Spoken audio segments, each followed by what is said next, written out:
കൂട്ടുകാരെ, പുതിയൊരു വീഡിയോയിലേക്ക് എല്ലാവർക്കും സ്വാഗതം. ഇന്നലെ ഇട്ട സ്റ്റോറിയുടെ ബാക്കി വിശേഷങ്ങളാണ് കേട്ടോ പറയുന്നത്. വീഡിയോ ഇഷ്ടപ്പെട്ടാൽ ലൈക്ക് ചെയ്യാനും ഹൈപ്പ് ചെയ്യാനും മറക്കല്ലേ ഫ്രണ്ട്സ്. പൊയ്ക്കോട്ടെ ബാലേട്ട, വൈജയന്തിയുടെ ചോദ്യം വീണ്ടും വന്നു. അലീനയെയും കൂട്ടി ആഗ്രയ്ക്ക് പോകാനുള്ള അനുവാദം തേടി വന്നതാണ് അവൾ. ഓർമ്മയിൽ നിന്ന് മുക്തനായതുപോലെ ബാലചന്ദ്രൻ വീണ്ടും അവളെ നോക്കി. ശരി, അത്രമാത്രം പറഞ്ഞു. അതിൽ കൂടുതൽ വൈജയന്തി പ്രതീക്ഷിച്ചതുമില്ല.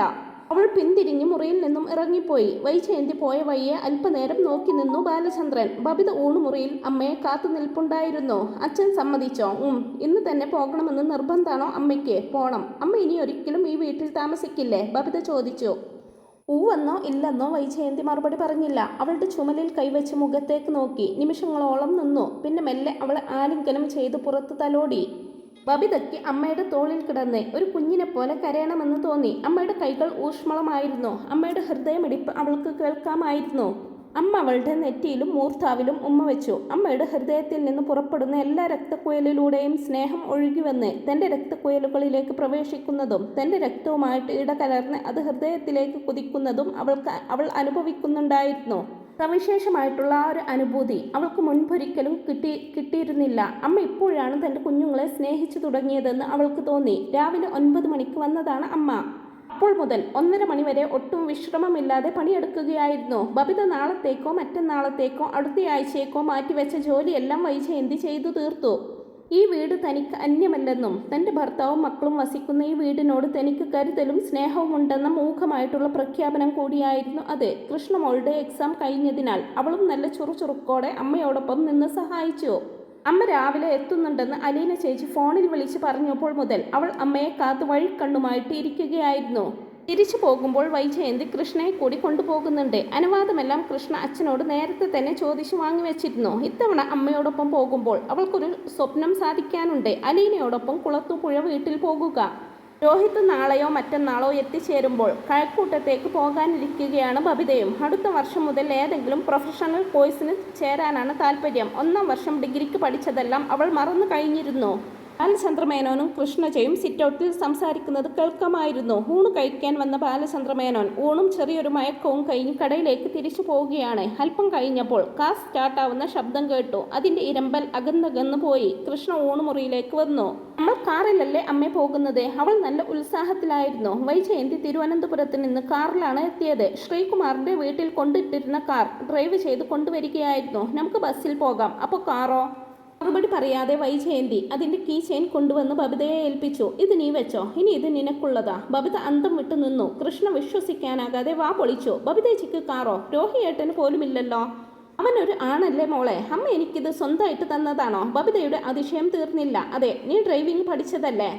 കുളത്തൂപ്പുഴയിൽ താമസിച്ചപ്പോൾ സ്റ്റാൻലി പപ്പയും അലീന ചേച്ചിയും കൂടി തന്നെ ഡ്രൈവിംഗ് പഠിപ്പിക്കാൻ ശ്രമിച്ച കാര്യം ബബിത അമ്മയോട് പറഞ്ഞിട്ടുണ്ടായിരുന്നു.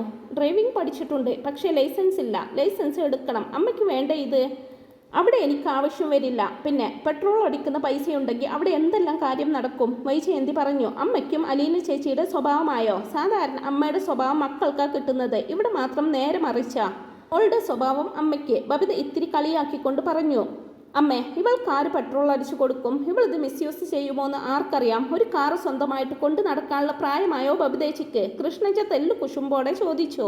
ഈ വീട്ടിൽ ഇവൾക്ക് ആദ്യം പ്രായവും പക്വതയും വന്നത് രോഹിത്തിനേക്കാളും മുമ്പേ. അവൾ ഇനി ഒന്നും മിസ്യൂസ് ചെയ്യില്ലെന്ന് എല്ലാവർക്കും അറിയാം. ഓ, അമ്മയുടെ സർട്ടിഫിക്കറ്റ് കൂടി കിട്ടി. അലീന ചേച്ചിയുടെ കോഴ്സല്ലേ പഠിച്ചതും പാസ്സായതും. ഇനിയിപ്പോൾ സർട്ടിഫിക്കറ്റുകൾ ഇങ്ങനെ വന്നുകൊണ്ടിരിക്കും. കൃഷ്ണ കളിയാക്കി. വൈജയന്തിയും കൃഷ്ണയും പാലായിൽ നിന്ന് കഴക്കൂട്ടത്തേക്ക് തിരിക്കുമ്പോൾ 3:30 മണിയായി. രോഹിയേട്ടൻ വരുമ്പോൾ ഞാൻ അങ്ങ് എത്തിക്കൊള്ളാം. അവരെ യാത്രയാക്കവേ ബബിത പറഞ്ഞു. ബാംഗ്ലൂരിൽ രോഹിത്തിന്റെ ആദ്യത്തെ 2 സെമസ്റ്ററും പരീക്ഷയും കഴിഞ്ഞു. 1 മാസത്തെ അവധിക്ക് അവൻ വരുന്നുണ്ട്. രാത്രിക്ക് മുമ്പ് കഴക്കൂട്ടത്ത് എത്താമെന്നായിരുന്നു വൈജയന്തിയുടെ കണക്കുകൂട്ടൽ. അവിടെ ഇന്ന് അലീനയ്ക്ക് നിന്ന് തിരിയാൻ സമയം കിട്ടാത്തത്ര ജോലി ഉണ്ടാകും. രേവതിക്കുട്ടിയുമില്ല സഹായത്തിന്. അവൾക്ക് ഡിഗ്രി 2-ാം വർഷ പരീക്ഷ എഴുതാനുണ്ടായിരുന്നതിനാൽ സ്റ്റഡി ലീവ് പകുതി തീർന്നപ്പോഴേ മാമച്ചൻ വന്ന് വിളിച്ചോണ്ട് പോയി. ഇനി പരീക്ഷ കഴിഞ്ഞേ വരൂ. അപ്പോഴേക്കും കുളത്തൂപ്പുഴയിൽ നിന്ന് ടാനിയായും വരും. സ്നേഹനികേതനത്തിൽ അപ്പോൾ എല്ലാ കാര്യവും ഭംഗിയായി നടത്താൻ ആളുണ്ടാവും. ഔതക്കുട്ടി ചായൻ, രേവതിക്കുട്ടി, ബബിത, ടാനിയ, കൃഷ്ണമോൾ എന്നിവർ. സ്നേഹനികേതനം അവരെയൊക്കെ ഏൽപ്പിച്ചിട്ടാണ് അലീനയും വൈജയന്തിയും കൂടി ആഗ്രയ്ക്ക് പോകുന്നത്. അവളുടെ പപ്പയും അമ്മയും സ്നേഹിച്ച് ജീവിച്ച ആ സ്ഥലം കാണുക എന്നുള്ളത് അവളുടെ സ്വകാര്യ സ്വപ്നമാണ്. അവിടെ എന്തിരിക്കുന്നു കാണാൻ എന്ന ചോദ്യത്തിന് പ്രസക്തിയില്ല. അവളെ സംബന്ധിച്ചിടത്തോളം അതൊരു സ്വപ്നഭൂമിയാണ്. ആ നദിയുടെ ഉത്ഭവസ്ഥാനം കാണാൻ പോകുന്നത്ര ആവേശവും ആഗ്രഹവും ഉണ്ട് അവൾക്ക്. അവിടെ പണ്ടെന്നോ രണ്ട് ആത്മാക്കൾ തമ്മിൽ കണ്ടുമുട്ടുകയും സ്നേഹിക്കുകയും അവളുടെ ജനനത്തിന് വഴിയൊരുക്കുകയും ചെയ്തു. അവിടെ നിന്നാണ് അവൾ ഒഴുകി വന്നത്. യാത്രയ്ക്കുള്ള ടിക്കറ്റ് ബുക്ക് ചെയ്തതും ആഗ്രയിൽ എത്തുമ്പോൾ വൈജയന്തിക്കും അലീനക്കും താമസിക്കാനുള്ള സൗകര്യങ്ങൾ ഏർപ്പാട് ചെയ്തതും സ്റ്റാൻലി ആയിരുന്നു. ആഗ്രയിൽ അയാൾക്ക് സുഹൃത്തുക്കൾ ഉണ്ടായിരുന്നത് കൊണ്ട് അത് എളുപ്പമായി. റെയിൽവേ സ്റ്റേഷനിൽ കൊണ്ടുപോയി വൈജയന്തിയെയും അലീനയെയും യാത്രയാക്കാനും സ്റ്റാൻലി എത്തിയിരുന്നു. സ്റ്റാൻലി മാത്രമല്ല, രേവതിക്കുട്ടി, ബബിത, ടാനിയ, കൃഷ്ണജ, രോഹിത്, ഔതുക്കുട്ടിച്ചായൻ എന്നിവരും. ട്രെയിൻ പുറപ്പെട്ടപ്പോൾ സ്റ്റാൻലി അവരെയും കൊണ്ട് കഴക്കൂട്ടത്തേക്ക് തിരിച്ചു പോന്നു. അലീനയും വൈജയന്തിയും ഇല്ലാത്തപ്പോൾ രേവതിക്കുട്ടിയാണ് സ്നേഹനികേതനത്തിൻ്റെ സർവാധികാര്യസ്ഥ. എന്തെങ്കിലും ഒന്ന് ചെയ്യാൻ പ്ലാനിട്ടുകൊണ്ട് അവൾ പറയും, ഞാനാണ് സീനിയർ മോസ്റ്റ്, പ്രോട്ടോകോൾ അനുസരിച്ച് പെരുമാറണ്ടേ. വെറുതെ തമാശ പറയുകയാണെന്ന് എല്ലാവർക്കും അറിയാം. കൃഷ്ണ പോലും ഉത്സാഹത്തോടെ സ്നേഹനികേതനിൽ ജോലിയെടുത്തു. അലീനയോ വൈജയന്തിയോ ഇല്ലാത്തതിൻ്റെ കുറവ് അവിടെ ഉണ്ടാകരുതെന്ന് അവർ തീരുമാനിച്ചിരുന്നു. നിർദ്ദേശങ്ങൾ നൽകിക്കൊണ്ടും വിട്ടുപോയത് ഓർമ്മിപ്പിച്ചുകൊണ്ടും കാരണവരായിട്ട് നിലകൊണ്ടു ഔതുക്കുട്ടിച്ചായൻ. സ്റ്റാൻലി നിത്യവും സ്നേഹനികേതനത്തിൽ വന്ന് കാര്യങ്ങൾ അന്വേഷിച്ചു പോയിക്കൊണ്ടിരുന്നു. എല്ലാ ദിവസവും അലീനയുടെ ഫോൺ കോളും വരുന്നുണ്ടായിരുന്നു. അന്നത്തെ യാത്രകളുടെയും കാഴ്ചകളുടെയും അനുഭവങ്ങളുടെയും കമൻ്ററിയും കിട്ടിക്കഴിഞ്ഞേ ബബിതയും രേവതിക്കുട്ടിയും ടാനിയയും ഉറങ്ങാൻ കിടക്കുമായിരുന്നുള്ളൂ. സ്റ്റാൻലിയെ മാത്രം അലീന എന്നും രാവിലെയാണ് വിളിക്കുക. ആകെ 10 ദിവസത്തെ യാത്രാ പരിപാടിയായിരുന്നു നിശ്ചയിച്ചിരുന്നത്. മടക്കയാത്രയ്ക്കുള്ള ടിക്കറ്റും മുൻകൂട്ടി ബുക്ക് ചെയ്തിരുന്നു. ഇതിനിടയിൽ സ്റ്റാൻലി 1-2 വിവാഹാലോചനകളൊക്കെ അലീനയ്ക്ക് വേണ്ടി കൊണ്ടുവന്നിരുന്നതെങ്കിലും അവൾ ഇത്രയും കാലം അനാഥയായിട്ടാണ് ജീവിച്ചത് എന്നൊരൊറ്റ കാരണം കൊണ്ട് അതെല്ലാം അലസിപ്പോയി. മനുവിനെ സ്റ്റാൻലിക്ക് അംഗീകരിക്കാനാവാത്തത് കൊണ്ട് തന്നെ പപ്പയ്ക്ക് ഇഷ്ടമില്ലാത്ത ഒരു കാര്യവും താൻ ചെയ്യില്ലെന്ന് അലീന സ്റ്റാൻലിക്ക് വാക്കു കൊടുത്തിട്ടുണ്ടായിരുന്നു. എങ്കിലും പിന്നീട് വൈജയന്തി ഇക്കാര്യത്തിൽ ഇടപെടുമ്പോൾ മനുവിനെ കൊണ്ട് തന്നെ തൻ്റെ മകളെ കെട്ടിക്കാൻ തീരുമാനിക്കുന്നുണ്ട് സ്റ്റാൻലി. അലീനയും മനുശങ്കറും തമ്മിലുള്ള ഹൃദയബന്ധത്തിൻ്റെ നാഡീസ്പന്ദനങ്ങൾ കൂടിയും തിരിച്ചറിഞ്ഞതിനു ശേഷമാണ് വൈജയന്തി ശിവശങ്കര മേനോനെ സമീപിച്ച് തൻ്റെ മകൾക്ക് വേണ്ടി ഒരു അപേക്ഷ വെച്ചത്. ശിവശങ്കര മേനോൻ അത് അപ്പോൾ തന്നെ നിരാകരിക്കുകയും ചെയ്തു. കമലയ്ക്കത് ഇഷ്ടമല്ല. അയാൾ പറഞ്ഞു, മാത്രമല്ല ഈ വീട്ടിൽ താമസിക്കാൻ കഴിയുന്ന ഒരു പെൺകുട്ടിയായിരിക്കണം. അലീനയുടെ സ്വഭാവം മോശമാണെന്നോ അവൾ ചെയ്യുന്ന പ്രവൃത്തി നല്ലതല്ലെന്നോ ഞാൻ ഒരിക്കലും പറയില്ല. പക്ഷെ അതും എൻ്റെ മകൻ്റെ ജീവിതവുമായിട്ട് ചേർന്ന് പോകത്തില്ല. കൂടാതെ അവൾ ജനിച്ചതും വളർന്നതുമായിട്ടുള്ള ചുറ്റുപാടുകളും. വൈജയന്തി തൻ്റെ സഹോദരനെ തന്നെ നോക്കിക്കൊണ്ട് നിന്നു. വൈജയന്തിയുടെ ആ നോട്ടത്തിൽ ശിവശങ്കര മേനോൻ ഒന്ന് പതറി. സ്റ്റാൻലിയും സമ്മതിക്കില്ലല്ലോ, പിന്നെന്തിനാണ് ഒരു സാഹസം? അവരെങ്കിലും സ്നേഹിച്ച് ജീവിച്ചോട്ടെ എന്ന് കരുതി. ആശാവഹമായിട്ടുള്ള മറുപടിയൊന്നും ശിവശങ്കര മേനോന്റെ ഭാഗത്തു നിന്നും ഉണ്ടായില്ല. മനുശങ്കർ അവധിക്ക് വരുമ്പോഴെല്ലാം കഴക്കൂട്ടത്ത് പോയി അലീനയെയും കാണുന്നുണ്ടായിരുന്നു. ഒടുവിൽ വന്നപ്പോൾ അവൻ പറഞ്ഞു, ഞാനും തിരുവനന്തപുരത്തേക്ക് വരികയാണ്. അലീന ആകാംക്ഷയോടെ അവൻ്റെ മുഖത്തേക്ക് നോക്കി. എനിക്ക് ടെക്നോ പാർക്കിൽ മിക്കവാറും ജോലി ശരിയായേക്കും. പക്ഷെ അവിടത്തെക്കാൾ ശമ്പളം കുറയും. നഷ്ടമല്ലേ മനുവേട്ട അത്? വേറെ ചിലത് നേടണമെങ്കിൽ ചില നഷ്ടങ്ങൾ സഹിക്കേണ്ടി വരും, അവൻ പറഞ്ഞു.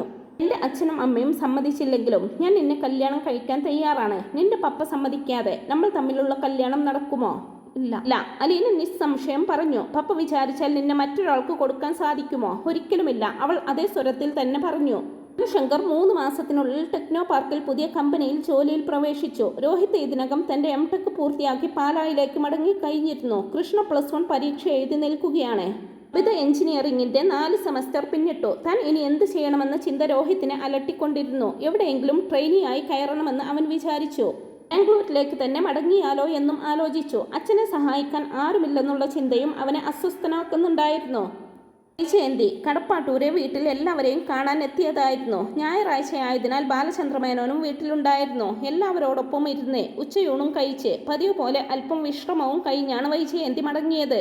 രോഹിത് അമ്മയെ ബസ് സ്റ്റാൻഡിൽ വിട്ടിട്ട് മടങ്ങി. ബബിതയും അവനോടൊപ്പം ബസ് സ്റ്റാൻഡിലേക്ക് പോയിരുന്നു. അച്ഛൻ ഈയിടെയായിട്ട് അല്പം മദ്യപാനവും പുകവലിയുമുണ്ടെന്ന് കാറിൽ വെച്ച് ബബിത വൈജയന്തിയോട് പറഞ്ഞു. മുൻപൊക്കെ അലീന ചേച്ചി പറഞ്ഞാലെങ്കിലും കേൾക്കുമായിരുന്നു. ഇപ്പോൾ അലീന ചേച്ചിയോടും നുണ പറയും. ഇനി വരുമ്പോൾ അമ്മ പറയണം. വൈജയന്തി ബസ്സിൽ തിരുവനന്തപുരത്തേക്ക് യാത്ര ചെയ്യുമ്പോൾ അത് തന്നെ ആലോചിച്ചു കൊണ്ടിരുന്നു. തനിക്കെന്തുകൊണ്ട് ബാലേട്ടനെ സ്നേഹിക്കാൻ കഴിഞ്ഞില്ല? ആ ഒരു ചോദ്യം 1000 വട്ടം സ്വയം ചോദിച്ചു കഴിഞ്ഞിരിക്കുന്നു.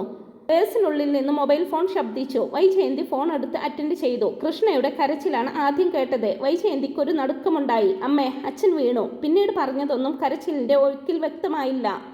രേവതിക്കുട്ടി ഗ്രേസമ്മയുമായിട്ട് മൊബൈലിൽ സംസാരിച്ചു കൊണ്ടിരിക്കുകയായിരുന്നു. ഔതുക്കുട്ടിച്ചായൻ തിടുക്കത്തിൽ വാതിൽക്കലേക്ക് വന്ന് രേവതിക്കുട്ടിയെ കൈകാട്ടി വിളിച്ചു. ഫോണിൽ സംസാരിച്ചു കൊണ്ട് തന്നെ രേവതിക്കുട്ടി ഓഫീസ് റൂമിലേക്ക് ചെന്നു. ലീന വിങ്ങിപ്പൊട്ടിക്കൊണ്ട് ആരോടോ ഫോണിൽ സംസാരിച്ചിരിക്കുന്നത് അവൾ കണ്ടു. ആൻറ്റി, ഞാൻ അങ്ങോട്ട് തിരിച്ച് വിളിക്കാമേ, ഇവിടെ എന്തോ പ്രശ്നം, ഉടനെ വിളിക്കാം. അപ്പോഴേക്കും അലീനയും ഫോൺ വിളിക്കുന്നത് നിർത്തിയിരുന്നു. ഇത് പറ്റി ചേച്ചി? ചേച്ചി എന്തിനാ കരയണേ? മോളെ, അച്ഛൻ വീണൂന്ന് ആദ്യ പിടിച്ചതുപോലെ അലീന പറഞ്ഞു. അത്രയുള്ളോ? എവിടെ വീണു? എന്ത് പറ്റി? എനിക്കറിഞ്ഞൂടാ. ബബിത പൊട്ടിക്കരഞ്ഞോണ്ടാ എന്നോട് പറഞ്ഞത്. രോഹിത് ഉടനെ അച്ഛനെ ഹോസ്പിറ്റലിലേക്ക് കൊണ്ടുപോയിന്ന്. ചേച്ചി വിഷമിക്കാതെ, രോഹിത് ഏട്ടനെ ഞാൻ ഇപ്പം തന്നെ വിളിക്കാമല്ലോ. രേവതിക്കുട്ടി രോഹിത്തിന്റെ നമ്പർ ഡയൽ ചെയ്തു. റിങ് ചെയ്യുന്നുണ്ട്, പക്ഷെ ഫോൺ എടുക്കുന്നില്ല. അലീന ഒരു ആശ്വാസ വാർത്തയും പ്രതീക്ഷിച്ച് വീർപ്പടക്കി അവളെ തന്നെ നോക്കി നിന്നു. അറ്റൻഡ് ചെയ്യുന്നില്ലല്ലോ ചേച്ചി. എനിക്കറിയാം. അലീന തേങ്ങി. അച്ഛൻ എന്തോ സംഭവിച്ചിട്ടുണ്ട്, അല്ലെങ്കിൽ ബബിത ഇങ്ങനെ വാവിട്ട് കരയത്തില്ല മോളെ. ഇനി ആരെ വിളിക്കും ചേച്ചി? അമ്മയെ ഒന്ന് വിളിച്ചാലോ? അമ്മ ഇങ്ങോട്ടുള്ള ബസ്സിലായിരുന്നു. ഇപ്പം വിവരം അറിഞ്ഞ് പാലായിലേക്ക് തിരിച്ചു പോയിക്കൊണ്ടിരിക്കുകയാ. ഞാൻ അങ്ങോട്ട് പോവാ, നീ ഇവിടെ നോക്കിക്കൊള്ളണേ. അവൾ വേഗം പോയി ഡ്രസ്സ് മാറി. അതിനുശേഷം കുളത്തൂപ്പുഴയ്ക്ക് ഫോൺ ചെയ്ത് സ്റ്റാൻലിയെ വിവരം അറിയിച്ചു. താൻ ഉടൻ പാലായിക്ക് പോവുകയാണെന്നും പറഞ്ഞു. അതിനുശേഷം മനുവിനെ വിളിച്ച് കടപ്പാട്ടൂരിൽ നിന്ന് എന്തെങ്കിലും വാർത്ത കേട്ടുവോ എന്ന് ചോദിച്ചു. അവനെ കൊല്ലപ്പള്ളിയിൽ നിന്ന് ശിവശങ്കര മേനോൻ വിളിച്ചിട്ടുണ്ടായിരുന്നു. കാർഡിയാക് അറസ്റ്റ് തന്നെയാണ്. രോഹിത് അപ്പോൾ തന്നെ കാറിൽ കയറ്റി ഹോസ്പിറ്റലിലേക്ക് കൊണ്ടുപോയി. അതിൽ കൂടുതൽ ഒന്നും അറിയില്ല, പറയാത്തതാണെന്ന് തോന്നി. തനിക്ക് കിട്ടിയ വിവരം അവൻ കൈമാറി. പക്ഷെ അങ്കിൾ അങ്ങനെ സറണ്ടർ ആകുന്ന ആളല്ല. അതാണൊരു പ്രതീക്ഷ. ഏട്ടൻ പോകുന്നുണ്ടോ പാലായിക്ക്? ഞാൻ ഇപ്പോൾ തന്നെ തിരിക്കുകയാ. എന്നാ ഇതിലെ വാ, എന്നും കൂടി കൊണ്ടുപോ. ഇവിടെ വണ്ടിയുണ്ട്. നിന്റെ പപ്പ അറിഞ്ഞിട്ട് വേണം പിന്നെ അതിൻ്റെ പേരിൽ അടുത്ത മാമാങ്കം. മനുവേട്ട പ്ലീസ്, നമുക്ക് എത്രയും പെട്ടെന്ന് അവിടെ ചെല്ലണ്ടേ? അവിടെ ആരുണ്ട്? രേവതിക്കുട്ടി നോക്കിക്കോളും. വല്യപ്പച്ചനുമുണ്ട്. ഓക്കെ, കൂടിയാൽ അരമണിക്കൂർ. അങ്ങനെ പറഞ്ഞെങ്കിലും മനുശങ്കർ 20 മിനിറ്റിനകം എത്തിയിരുന്നു. സ്നേഹിതന്റെ ബൈക്കിലാണ് സ്നേഹനികേതനത്തിൽ എത്തിയത്. അലീന കാത്തു നിൽപ്പുണ്ടായിരുന്നു. കാറിന്റെ കീ മനുവിനെ ഏൽപ്പിച്ചു. അവർ രണ്ടുപേരും യാത്രയായി. അവരങ്ങനെ പോയിക്കൊണ്ടിരിക്കവേ മനുശങ്കർ അവളോട് പറഞ്ഞു. അങ്കിൾ ബബിതയോട് ഒരു കോഫി ചോദിച്ചു. അവൾ വേറെന്തോ ജോലിയിലായിരുന്നു. കോഫി കിട്ടാൻ വൈകിയപ്പോൾ അങ്കിൾ ദേഷ്യപ്പെട്ടു. ബബിത ലെമൺ ടീ ആണ് കൊണ്ടുചെന്നത്. അത് വേണ്ടെന്നും പറഞ്ഞു പരിഭവിച്ച് കസേരയിലേക്ക് ഇരുന്നതാ. ഇരിക്കാൻ പറ്റിയില്ല. പെട്ടെന്ന് നെഞ്ചമർത്തി പിടിച്ചു. ഒരു കൈ കൊണ്ട് കസേര കൈയിലും പിടിച്ചു. കസേരയുമായിട്ട് മറിഞ്ഞു വീണു. രോഹിത് ഓടി വന്ന് അവനറിയാവുന്ന ഫസ്റ്റ് എയ്ഡ് ഒക്കെ കൊടുത്തു. ബബിത ഇതിനിടയ്ക്ക് ഹോസ്പിറ്റലിലോട്ട് വിളിച്ചു. അപ്പോൾ അവിടെ ആംബുലൻസ് ഇല്ല. പിന്നെ ആരൊക്കെയോ സഹായത്തിന് വിളിച്ച് കാറിൽ എടുത്ത് കയറ്റി കൊണ്ടുപോയി. കാർഡിയോളജി ഐസിയുവിലുണ്ടെന്നാണ് ഏറ്റവും ഒടുവിലത്തെ വിവരം. മനുശങ്കർ ഡ്രൈവ് ചെയ്യുന്നതിനിടയിൽ പറഞ്ഞുകൊണ്ടിരുന്നു. അലീന ശബ്ദിച്ചില്ല. അവളുടെ പ്രതീക്ഷ നഷ്ടപ്പെട്ടിരുന്നു. അമ്മ ആശ്രമത്തിൽ നിന്ന് മടങ്ങി കടപ്പാട്ടൂരെത്തിയതിനു ശേഷം അച്ഛൻ്റെ പ്രകൃതത്തിനൊരു മാറ്റം വന്നിട്ടുണ്ടായിരുന്നെന്ന് അവൾ ഓർമ്മിച്ചു. അതുവരെ അച്ഛനൊരു പകയും വാശിയും ഉണ്ടായിരുന്നു. അച്ഛനെ തോൽപ്പിക്കാൻ ആർക്കും പറ്റില്ലെന്ന് തോന്നുമായിരുന്നു. എന്നാൽ അമ്മ മാപ്പ് പറഞ്ഞ് സ്നേഹനികേതനത്തിലേക്ക് പോന്ന ശേഷം അടുത്ത തവണ താൻ കടപ്പാട്ടൂർ ചെന്നപ്പോൾ അച്ഛൻ്റെ മുഖത്തും വാക്കുകളിലും മുറുക്കമൊന്നുമില്ലായിരുന്നു. അച്ഛൻ നിഷ്കളങ്കനായിട്ടുള്ള ഒരു ബാലനെ പോലെയായിരുന്നു. ഒരു സമ്മർദ്ദവുമില്ലാതെ അച്ഛൻ സംസാരിക്കുകയും ചിരിക്കുകയും ചെയ്തു. മനസ്സ് അയഞ്ഞ് ചിന്തകളും ഓർമ്മകളും തീരുമാനങ്ങളും ലഘുവായി പരിണമിക്കുമ്പോൾ തീർച്ചയായും രോഗാവസ്ഥയ്ക്ക് അല്പം ശമനമാണ് കാണേണ്ടത്. പക്ഷേ സംഭവിച്ചത് മറിച്ചും. മനുഷ്യൻ തൻ്റെ ആത്മശക്തി കൊണ്ട് പൊരുതുകയും കൂടി വേണമെന്ന് അലീനയ്ക്കിപ്പോൾ മനസ്സിലാകുന്നുണ്ടായിരുന്നു. അച്ഛൻ പോരാട്ടം അവസാനിപ്പിച്ചിരിക്കുന്നു. അലീന ആരെയോ വിളിക്കാൻ വേണ്ടി മൊബൈൽ എടുത്തപ്പോൾ മനുശങ്കർ വിലക്കി. വേണ്ട, ഇനിയുള്ള വിവരങ്ങളെല്ലാം നമ്മൾ അവിടെ ചെന്നതിന് ശേഷം അറിഞ്ഞാൽ മതി. ഫോൺ ഓഫ് ചെയ്തു വെക്ക്. അവൾ അതനുസരിച്ചു. നെഞ്ചിനുള്ളിൽ പേടിയുടെ, അജ്ഞാത ഭീഷണിയുടെ, ഒരു ശൂന്യതയുടെ തുടി മുഴങ്ങിക്കൊണ്ടേയിരുന്നു. പാലായിലെത്തിയപ്പോഴേക്കും സന്ധ്യ കഴിഞ്ഞു. മനുശങ്കർ നേരെ ഹോസ്പിറ്റലിലേക്കാണ് വണ്ടി ഓടിച്ചത്. ഹോസ്പിറ്റലിൻ്റെ കവാടം കടന്നപ്പോഴേ അലീന കണ്ടു. അച്ഛൻ്റെ വീട്ടുകാരിൽ പലരും അങ്ങിങ്ങ് നിൽക്കുന്നു. കൊല്ലപ്പള്ളിക്കാരുമുണ്ട്. അലീനയെയും കൂട്ടിക്കൊണ്ട് മനു ഇടം വലം നോക്കാതെ ഹോസ്പിറ്റലിനുള്ളിലേക്ക് കയറി ചെന്നു. കാർഡിയോളജി വിഭാഗത്തിലേക്കുള്ള സ്റ്റെയർ കേസിൻ്റെ ചുവട്ടിൽ ചുമർ ചാരി നിന്ന് സുനന്ദ ആൻറ്റി തൂവാലം കൊണ്ട് മുഖം അമർത്തിപ്പിടിച്ച് കരയുന്നത് കണ്ടപ്പോഴേ അലീനയുടെ ഹൃദയത്തിലൊരു ഇടിവാൾ മിന്നി. രോഹിത്തിനെ ശിവശങ്കർ മേനോൻ താങ്ങി പിടിച്ചു കൊണ്ടുവരുന്നത് കണ്ടപ്പോൾ അലീന സ്തംഭിച്ചു നിന്നു. അവൻ കരയുന്നുണ്ടായിരുന്നു. അലീനയെ കണ്ടതും അവൻ അച്ഛൻ പോയി അലീന ചേച്ചി എന്ന് വാവിട്ട് കരഞ്ഞുകൊണ്ട് അവളുടെ തോളത്തേക്ക് വീണു. അടിമുടി ഒരു നടുക്കം അലീനയെ ഉലച്ചു. ശിവശങ്കർ മേനോൻ അവളുടെ ചുമലിൽ നിന്ന് അവനെ അടർത്തി മാറ്റിക്കൊണ്ട് പിന്നെയും മുമ്പോട്ട് പോയി. അമ്മ എവിടെ? ബബിത, കൃഷ്ണജ. അവരെ തേടി അലീനയുടെ കണ്ണുകൾ ചുറ്റും പാഞ്ഞു. പതുക്കെ പതുക്കെ എല്ലാ കാഴ്ചകളും മാഞ്ഞു. മനുവേട്ടൻ തൻ്റെ കയ്യിൽ മുറുകെ പിടിച്ചിരിക്കുന്നത് മാത്രം അവൾക്കറിയാം. ഒന്നും കാണുന്നില്ലെങ്കിലും ആളുകൾ സംസാരിക്കുന്ന മർമ്മരം കേൾക്കാം. മനുശങ്കർ ഒരു കസേരയിലേക്ക് അവളെ പിടിച്ചിരുത്തി. ഒരു തൂവാല കൊണ്ട് അവളുടെ മുഖം മറച്ചു. പിന്നെ അവനും ഭിത്തിയിലേക്ക് ചാരി നിന്നു. നിറകണ്ണുകൾ കൈപ്പടം കൊണ്ട് മറച്ചു പിടിച്ചു. സ്റ്റാൻലിയുടെ കാർ മറ്റ് അനേകം കാറുകൾക്ക് പിന്നിൽ പാലത്തിനരികെ നിർത്തേണ്ടി വന്നു. പാലായിലെ വ്യാപാരി വ്യവസായികളെല്ലാവരും തന്നെ റീത്തുകളുമായിട്ട് എത്തിച്ചേർന്നിട്ടുണ്ടായിരുന്നു. സ്റ്റാൻലിക്ക് കുറച്ചു ദൂരം നടക്കേണ്ടി വന്നു. സ്റ്റാൻലി കുറേ സമയം ആൾക്കൂട്ടത്തിൽ തനിയെ ആ മുറ്റത്തിന്റെ കോണിൽ നിന്നു. അയാളെ പരിചയമുള്ള ആരും അവിടെ തന്നെ ഉണ്ടായിരുന്നില്ല. ഹോളിലായിരുന്നു മൃതദേഹം കിടത്തിയിരുന്നത്. റീത്തുമായിട്ട് പോയ ഒരാളുടെ പിന്നാലെ സ്റ്റാൻലി വെറും കൈയോടെ നീങ്ങി. റീത്തുകൾ കൊണ്ട് ഏറെക്കുറെ മൂടപ്പെട്ട നിലയിലായിരുന്നു ബാലചന്ദ്രമേനോന്റെ മൃതദേഹം. മുഖവും കഴുത്തും മാത്രമേ വെളിയിൽ കാണാനുള്ളൂ. അലീന ഒരു മേശയ്ക്കരികെ ചാരി നിലത്തിരിക്കുന്നത് സ്റ്റാൻലി കണ്ടു. കരഞ്ഞു വീർത്ത മുഖവും കലങ്ങിയ കണ്ണുകളും. കൃഷ്ണജ് അവളുടെ മടിയിൽ കിടന്ന് ഇപ്പോഴും ഏങ്ങലടിക്കുന്നുണ്ട്. അലീന ബബിതയെ ചേർത്ത് പിടിച്ചിട്ടുണ്ട്. ബബിത കരഞ്ഞു തളർന്നതുപോലെ തോന്നിച്ചു. അലീന പപ്പയെ കണ്ട് ഒന്ന് തേങ്ങിയെങ്കിലും പെട്ടെന്ന് നിയന്ത്രിച്ചു. വൈജയന്തിയെയും സ്റ്റാൻലി കണ്ടു. സ്ത്രീകളായിട്ടുള്ള ജനങ്ങൾക്കിടയിൽ മൃതദേഹത്തിന്റെ വലതുഭാഗത്ത് കണ്ണുനീരോടെ നിശ്ചലയായിട്ട് ഇരിക്കുന്നു. സ്റ്റാൻലി ബാലചന്ദ്രമേനോന്റെ അടുത്തെത്തി. ബാലചന്ദ്രമേനോനെ ആദ്യമായിട്ട് കണ്ടത് അയാൾ ഓർത്തു. കുളത്തൂർ പുഴയിലെ വീട്ടിൽ വെച്ചായിരുന്നു കൂടിക്കാഴ്ച. തനിക്കൊരു മകളുണ്ടെന്ന് പറയാൻ വേണ്ടി വന്നതായിരുന്നു അയാൾ. പിന്നീടും കൂടിക്കാഴ്ചകളുണ്ടായി. വൈജയന്തിയോട് തനിക്കുണ്ടായിരുന്ന അതിസുന്ദരവും അതീവ ഗാഠവുമായിരുന്ന പ്രണയബന്ധത്തിന്റെ ഓർമ്മ ബാലചന്ദ്രമേനോനുമുള്ള കൂടിക്കാഴ്ചകളിൽ മനസ്സിനെ കലുഷമാക്കിയിട്ടുണ്ടായിരുന്നുവെന്ന് സ്റ്റാൻലി ഓർത്തു. എനിക്ക് നഷ്ടപ്പെട്ടത് അയാൾക്ക് കിട്ടിയില്ലെന്ന തിരിച്ചറിവിൽ അയാളോട് സഹതപിക്കുമ്പോൾ തന്നെ ഗൂഢമായിട്ടുള്ള ഒരു സംതൃപ്തിയും തോന്നിയിരുന്നു. ഇത് ഇപ്പോഴാണ് സ്റ്റാൻലി പപ്പയെ കണ്ടത്. അവൾ പെട്ടെന്ന് നിയന്ത്രണം വിട്ട് പൊട്ടിക്കരഞ്ഞു. സ്റ്റാൻലി അലിവോടെയും കരുണയോടെയും ദുഃഖത്തോടെയും കൂടി അവളെ നോക്കി 2 നിമിഷം നിന്നു. പിന്നെ പതിയെ മൃതദേഹത്തെ വലം വെച്ച് കടന്നുപോയി. വീട്ടുവളപ്പിലാണ് ചിത ഒരുക്കിയിരുന്നത്. മൃതദേഹം ചിതയിലേക്ക് എടുത്തതോടെ വലിയ കൂട്ടക്കരച്ചിലുകളും ദീനവിലാപങ്ങളുമുണ്ടായി. രോഹിത്താണ് ചിതക്ക് തീ കൊളുത്തേണ്ടത്. ശിവശങ്കരമേനോൻ അതിനവനെ സജ്ജനാക്കി നിർത്തിയിട്ടുണ്ടായിരുന്നു. എന്തൊക്കെയാണ് നടക്കുന്നതെന്ന് അവനൊരു ബോധവും ഉണ്ടായിരുന്നില്ല. അച്ഛൻ മരിച്ചുവെന്ന് അറിയാം. അതിനുശേഷമുള്ളതെല്ലാം സിനിമകളിൽ കണ്ടിട്ടുള്ള ചില രംഗങ്ങളാണ്. ഒരു മൂഢനെ പോലെ ആരൊക്കെയോ പറയുന്നത് അനുസരിക്കുന്നുവെന്ന് മാത്രം. അച്ഛൻ മരിച്ചുപോയി എന്നുള്ളത് മാത്രമാണ് സത്യം. നാളെ അച്ഛൻ ഈ വീട്ടിലുണ്ടാവില്ല, ജ്വല്ലറി ഷോപ്പിലും ഉണ്ടാവില്ല. ഫോൺ ചെയ്തുകൊണ്ട് സിറ്റൗട്ടിലും ഹാളിലും പതിയെ അച്ഛൻ നടക്കുന്നുണ്ടാവില്ല. നാളെ മുതൽ അച്ഛൻ്റെ ഒപ്പം വളർന്നു പോയ തന്നെ ഒന്ന് അടക്കി പിടിക്കാനും നെറുകയിലൊന്ന് തലോടാനുമുള്ള കൊതി മനസ്സിൽ ഒളിപ്പിച്ചുകൊണ്ട് തന്നെ ഗൗരവം നിറഞ്ഞ സ്നേഹത്തോടെ അച്ഛൻ ഇനി ഒരിക്കലും തന്നെ നോക്കുകയില്ല.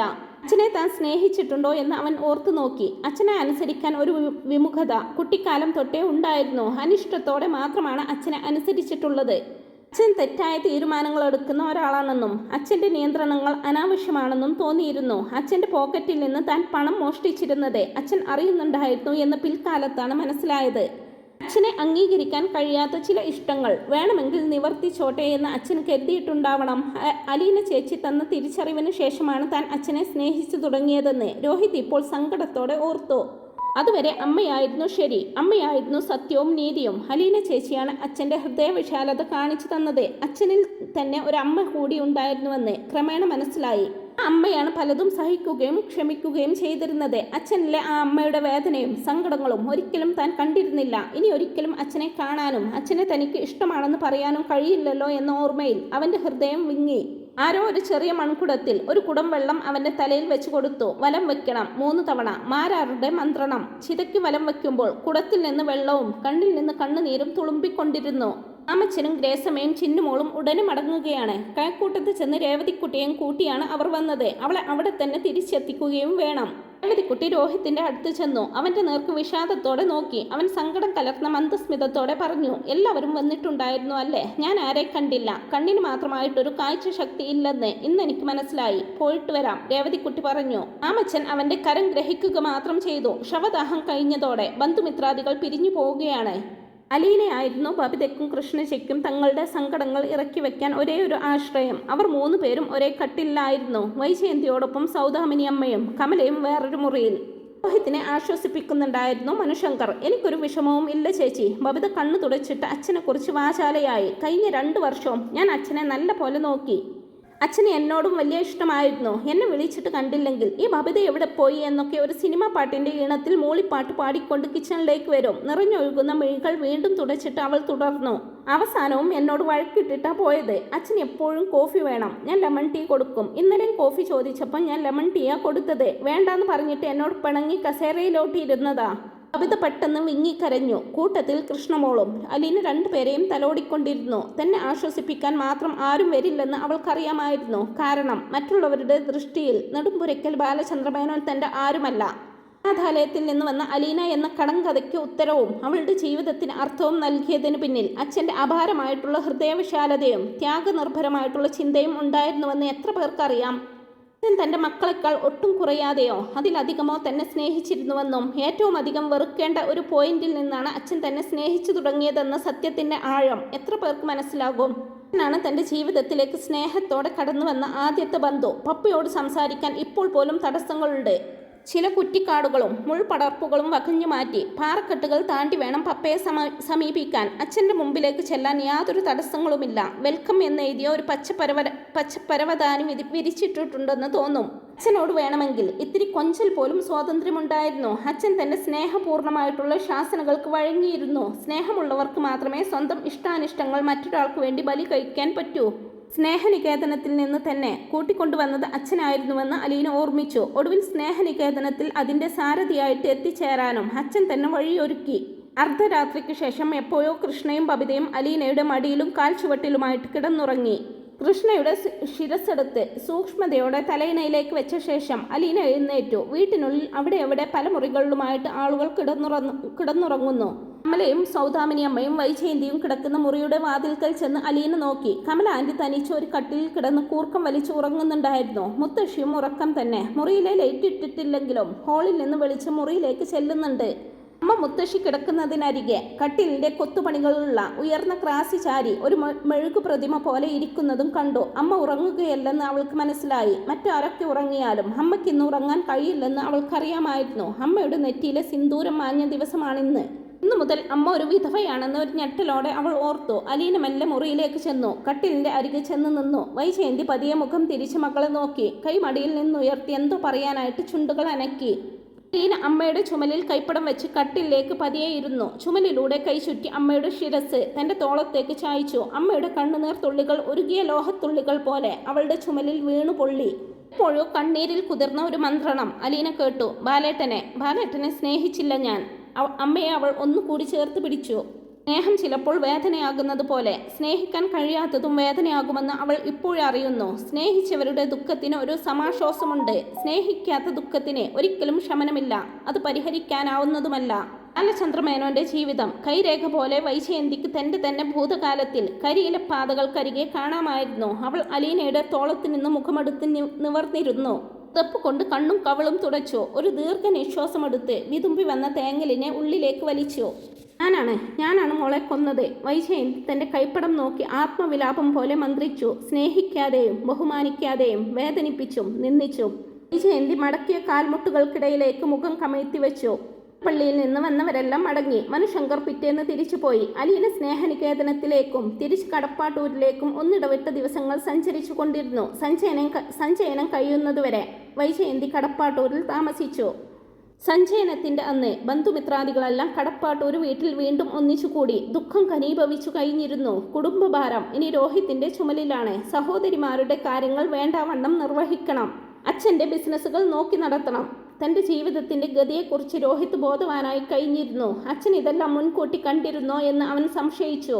മരണത്തിനു മുമ്പ് ബാലചന്ദ്രമേനോൻ പല ദിവസങ്ങളിലും രോഹിത്തിനെ കൂടി ഷോപ്പുകളിലേക്ക് കൊണ്ടുപോയി. 2 ഷോപ്പുകളുടെയും പ്രവർത്തന രീതി പറഞ്ഞു മനസ്സിലാക്കി കൊടുത്തു.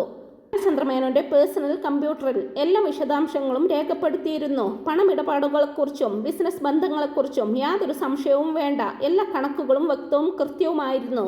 ഈ പത്രം 3 വർഷം മുമ്പേ എഴുതി വെച്ചിരുന്നു. ഏത് നിമിഷവും മരണത്തെ സ്വീകരിക്കാൻ തയ്യാറായിരുന്ന ഒരാളെപ്പോലെ തൻ്റെ കടമകളും ജോലികളും ക്രമീകരിച്ചു വെച്ചിരുന്നു. രോഹിത് അച്ഛൻ്റെ ബിസിനസ് ഏറ്റെടുത്തു. വഴി കാട്ടാനും ഉപദേശങ്ങൾ നൽകാനും ഗോവർദ്ധൻ രോഹിത്തിൻ്റെ കൂടെ തന്നെ ഉണ്ടായിരുന്നു. സഞ്ചയനത്തിൻ്റെ പിറ്റേന്ന് വൈജയന്തി കഴക്കൂട്ടത്തേക്ക് തിരിച്ചുപോയി. പോകാനുള്ള അമ്മയുടെ തീരുമാനം വിചിത്രമായിട്ട് ബബിതയ്ക്ക് തോന്നി. അച്ഛനില്ല, അമ്മയും കൂടി പോയാൽ എല്ലാം ഭംഗിയായിട്ട് നടക്കും, വിഷമിക്കേണ്ട.